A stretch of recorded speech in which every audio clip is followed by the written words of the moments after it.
बारिश चल रही थी, लेकिन अंधेरा गहरा था और ठंडी हवा अब भी तीर की तरह चल रही थी। बस कुछ ही दूर और चिंकू पिंकू मेरा इंतजार कर रहे होंगे। तभी सामने से दो काली परछाई आई। ओए चिड़िया रानी, कहाँ चली बारिश में? चिकी चौंक गई।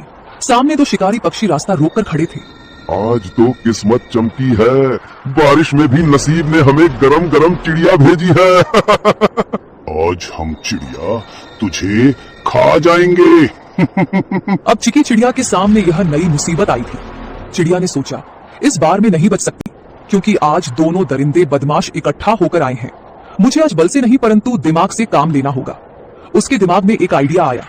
जब दुश्मन को हराना हो तो उनमें फूट डालो, जिससे दुश्मन की ताकत आधी हो जाती है। तुम दोनों बहादुर शिकारी हो ना, और मुझे खाना चाहते हो ना, परंतु तुम दोनों में से जो सबसे बड़ा शिकारी और सबसे ज्यादा ताकतवर होगा वही मुझे खाएगा। मैं तो सबसे खतरनाक हूँ, पंखों से पंजे तक मौत हूँ, मौत।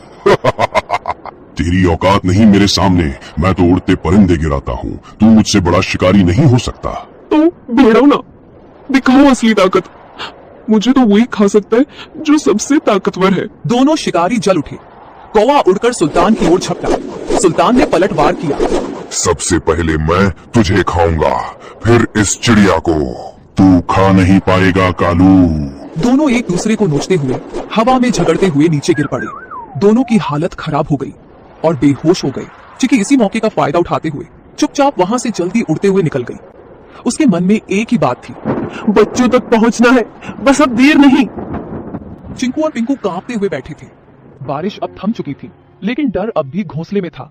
तभी हवा में एक जानी पहचानी गंध आई। चिंकू, मेरे पिंकू, मैं लौट आई। मम्मा, हम कब से राह देख रहे थे कि आप कब आएंगी। मेरे लाल, तुम दोनों ठीक हो ना?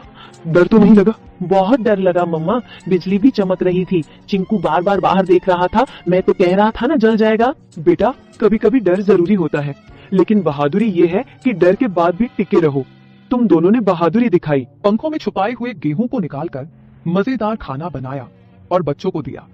बच्चों ने भूख के कारण खाना खा लिया। अगली सुबह बारिश तो रुक चुकी थी, लेकिन घोंसले में सन्नाटा था। सूरज की हल्की रोशनी घोंसले में पड़ी तो चिकी ने देखा चिंकू एक कोने में पड़ा कांप रहा था। उसकी आंखें आधी खुली थी और शरीर तप रहा था। चिंकू, ओ बेटा, क्या हुआ तुम्हें? मम्मा, बहुत गर्मी लग रही है, पूरा बदन चल रहा है। हे भगवान, बुखार इतनी तेज, अब मैं क्या करूं? मम्मा, चिंकू को क्या हो गया? ये तो बोल भी नहीं पा रहा है ठीक से। चिकी ने खुद को संभालने की कोशिश की, लेकिन उसकी आंखों में आंसू भर आए। तू ठीक हो जाएगा बेटा, मम्मा यही है, कुछ करेगी, कुछ जरूर करेगी। उसने चिंकू को अपने पंखों में लपेट लिया। दिन भर वो उसके पास बैठी रही। चिंकू को साल भी दे दी। अगली सुबह जैसे ही सूरज निकला, टुनी को पिंकू की हल्की खांसी सुनाई दी। मम्मा, मुझे भी कुछ अजीब लग रहा है, सर भारी है। नहीं, अब तू भी? ये क्या हो रहा है मेरे बच्चों को? हे भगवान, मैंने कौन सा पाप किया? भूख मिटाने चली तो बारिश आई, बारिश में निकली तो शिकारी आए, और शिकारी से बचकर आई तो अब ये बुखार। क्या मेरी ममता की परीक्षा ले रहे हो तुम? पिंकू और चिंकू दोनों अब मम्मा के पंखों के बीच पड़े कराह रहे थे। चिकी का मन टूटा हुआ था, लेकिन आंखों में अब भी एक जिद थी। नहीं, मैं हार नहीं मानूंगी। मैं माँ हूँ, और माँ कभी घोंसले में बैठकर अपने बच्चे